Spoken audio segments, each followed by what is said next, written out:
It is a Friday, and I have a mailbag today, and that is because I don't know if I didn't go to the post office box for a couple of days or something, but I went there the other day, and there was just a stack of mail, and I got a bunch of stuff, including T-shirts, and there's a lot of shirts that have not made it onto the set yet that will shortly. I have an immense number of shirts that need to get worked into the system, but also a whole bunch of first-class mail, which I thought was pretty cool. And somebody sent me, this is pretty cool, it's a Hot Wheels Tucker. Now, it does say Tucker Torpedo here, which is not a Tucker Torpedo. It's called a Tucker 48. And it's also got a funky paint job, a two-tone paint job, which actually looks kind of cool because it really calls out these design elements in the fenders. But this vehicle is hard to find and highly collectible according to its own packaging. So that's pretty cool. Thank you very much. Of course, I've got the larger size Tucker there, the Tucker 48. Now, I got a pretty cool note from a gentleman. Oh, by the way, that was, hey, Steve, just a little something I thought you might be interested in after watching one of your videos in the Tucker. Not as fancy as your other one, but cool just the same. Big Mike, thank you. I wore a shirt on camera a while back. They had a really cool, funky design of a cuckoo clock. And it said, Mad Heidi. Mad Heidi. And the guy who sent it to me sent it with a note and said, Steve, I'm involved in the making of a movie over here in Switzerland called Mad Heidi, and I'd be honored if you'd wear this shirt on camera. So I wore the shirt a couple times, and then I forgot all about it. And I got a note from Scott from Switzerland just the other day, and he says, Steve, I want to update you on the success of Mad Heidi, the film, as in We Really Made It. In August of 21, I sent you 3 T-shirts. You wore one of them 3 times on camera. Did not wear the others, but they had provocative text, and that's why. Seeing you wear one made my day. At the time, the Swiss filmmakers were selling the shirts in a crowdfunding campaign. It was a 10-year journey, but the film got made. It's been shown at festivals worldwide, and it's won several awards. Mostly shown at horror film festivals, but it's not a horror film. It's a tongue-in-cheek Swiss tribute to U.S. exploitation films of the 70s and 80s, which entertained and inspired the Swiss filmmakers. And he goes on to tell the whole story about this, and he does say that he is now listed on IMDb as one of the producers, and as a result, he's got all kinds of people contacting him saying, you want to produce my movie?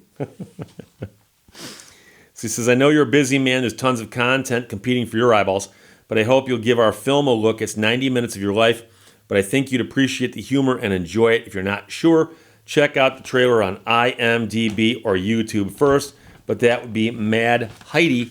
And he did, in fact, send me a DVD of Mad Heidi.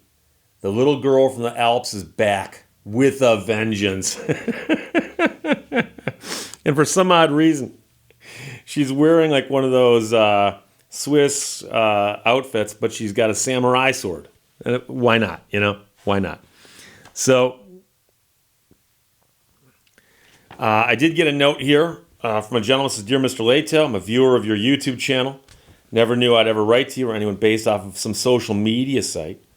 Anyways, writing to you personally, as it's rare for me to do so. You'll probably laugh and say, oh, that's why, because I'm only 25 years old and my generation is all about email. I recall in a video that you've said that you enjoy getting handwritten email. So here it is. Thank you for taking the time to read this. Your time is valuable. He says, I'm writing to you because I'm in an unreasonable situation. And he says that someone filed a Chapter 7 bankruptcy in his name and it's popped up on his credit report. And he's not sure what to do about it. And so my response to that is if anything pops up on your credit report that is not accurate, first thing you do is you demand that the credit company verify or confirm it because mistakes get made. But he says also, though, that he's checked the listings with the court, and he says the court listing appears that someone did, in fact, file bankruptcy in his name when he was like 15 years old, which doesn't make any sense. So in that case, you may actually have to contact an attorney and have an attorney straighten that out. If it happened in a state other than Michigan, which it did, I can't help you with that. But it shouldn't be that difficult to straighten out, especially if you can prove that you were 15 at the time. It seems kind of strange that could possibly happen to you. Now, I did get, someone sent me a letter, and all it contains is this. And so I assume that's some kind of artwork. I appreciate that very much. It looks like it's me putting on my glasses. And I'm a little surprised no one's ever asked me about that. But if you look at the thumbnails, especially on the Vault channel, 9 out of 10 of them have me putting on my glasses. And the reason that is that I take screen grabs from the videos for the thumbnail that goes up on YouTube. And if I'm talking and you screen grab it, it doesn't look good. So I've got to either find one where I'm smiling, or I like them when I have hand motions, especially if they're satanic in nature. But occasionally, I would get one where I'm putting on my glasses and go, that looks kind of cool. It makes me look studious. I'm putting on my glasses, see? And then it became kind of a joke to where I did it like 95 times out of 100. And by the way, I still have a little bit of a cough left.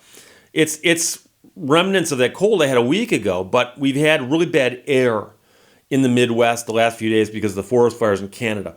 The AQI, the air quality index, has actually gotten up to the 230s and 240s. You go outside, you can chew the air. It's bad. It's bad. I got a lot of people in my audience who are hams, amateur radio operators, and I got a note from Kevin, K1 ALF, out of Morgan County, which I'm guessing is Georgia, and it's got this card, and it confirms a contact. But in this case, it happened June 17th, 2023, time 11:37, mode video.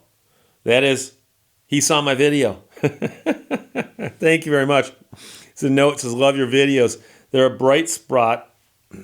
They're a bright spot in each day. Kevin, appreciate that, my friend. Got another postcard here. Steve, I'm currently watching your videos where you said you like postcards. Hope you're doing well. Andrew. And that, my friends, would be Block Island, Rhode Island. And I've heard of that place before. Apparently it's a beautiful place. I think you can take a ferry out there. Block Island, out near Rhode Island. Let's see here. Got this. Let's see. Jeff, who writes me notes from time to time, says, Steve, if we change vehicle titles to vehicle deeds, could we then be able to get title insurance for our car deeds? The county clerk and records room does not issue deeds for houses. They simply record them, leave it up to you to buy title insurance from a private company. Not sure why DMVs are still issuing so-called vehicle titles, since their motto appears to be, we're the DMV, just pay your fee. No warranty of title will there be. And that always is the interesting question. You buy a vehicle, you get a title from the state, and it says certificate of title, it's in your name, and then the police show up and say, no, the car's stolen, we take it from you. So as I pointed out before, the title, certificate of title from the state, is what we call evidence of ownership, but it is not what we call dispositive. It is not the final word on it. So, got a handwritten note in the most beautiful cursive I've seen in a long time from a woman in Florida. Hi, Steve. Just started watching your channel. It's great. Regarding HOAs, homeowner associations in Florida, ours is awesome because it does not have a bunch of ridiculous rules about basketball hoops, types and sizes of plants, number of cars in the driveway, or leaving the heaven forbid garage door open. That being said, there are always some a-holes who have trouble with the few restrictions of our HOA. I really think if people had the freedoms that our neighborhood enjoys, HOAs wouldn't have such a bad rap. Sorry for the handwriting. My printer won't see my computer. Regards, Amy. Well, Amy, number one, the handwriting is gorgeous. I wish I could write like that. My handwriting is actually illegible. I could almost get federal funding because my handwriting is the equivalent of a handicap. I literally, if I had to write a note to somebody to save my life, I'd probably die. It's bad. So this is gorgeous cursive, which of course is becoming a lost form of communication. A gentleman wrote me a letter from Wisconsin. Said, Steve, your recent video regarding federal lawsuit challenges to canine reliability piqued my interest and reminded me of a cold case here in Wisconsin involving an elderly man from Michigan who was recently convicted of murdering his wife back in 1975. Case rested largely on canine behavior, and it raises questions about how reliable it is. And it turns out, and he sent me all the links to the stories, that a guy was convicted of murder where they never found a body. But they claimed that a cadaver dog detected the presence of a dead body. Now, the cadaver dog could not tell you whose dead body it might have been or when it would have been there, but they put that together with everything else, and they came up with the fact that this guy is guilty of murder, which does seem to be a bit of a stretch. Also got a note from a gentleman with a business card here, and he is the retired mayor of a town. And he says, hi, Steve. First, let me say I've been watching your channel for several years. I enjoy watching and listening to what you have to say. When I first started watching, all you had on your bookshelf behind you were a few models, and that's it. But look at it now. As I draft this letter, I feel as if I know you like my neighbor and could walk up to you and begin talking to you like my neighbor. And all the while, you'd be thinking, I don't know this guy. I know that feeling because it happens to me all the time because of my nearly 20-year stint as the mayor. So stick with me while I share a few things with you. Number one, he's a big Mopar fan. He sent me pictures of his car, both pre-restoration and post-restoration, and it's gorgeous. It's a 1977 Chrysler Cordoba Crown T-top. They did not build many of them with the T-tops in particular. And then he says they held a car show recently in his town, and he got a T-shirt, which he did send to me. I don't think I've worn it on camera yet. It is in the lineup to get on camera, but I only wear one shirt at a time, one shirt per video, and so I will get to it shortly, I assure you. Another shirt came from Rich. Dear Steve, I'm a big fan of your YouTube channel. Please accept this shirt from our Ham Radio Club. It's an amateur radio club in Boone, North Carolina, medium-sized town in the Appalachian Mountains of western North Carolina. Our nonprofit club has about 50 members with a variety of interests. We'd be honored to have you wear our colors. And I don't think I've worn that one yet either, but again, it will pop up shortly. So that's all the mail I got in the last few days. I have a pile of shirts. I will get to them shortly. And just because I consider the Vault channel to be my closest and dearest friends on the planet, the next few days, I am moving my studio. I was going to attempt to move it in a way that you couldn't detect, and I realized that would be too difficult. So the background's going to change slightly. I'm saving the bookshelves. I'm saving all the knickknacks, but the wood paneling back there is going to obviously be gone shortly. So I'm going to move my channel. Don't let that disturb you. I'm not changing. The topics won't change.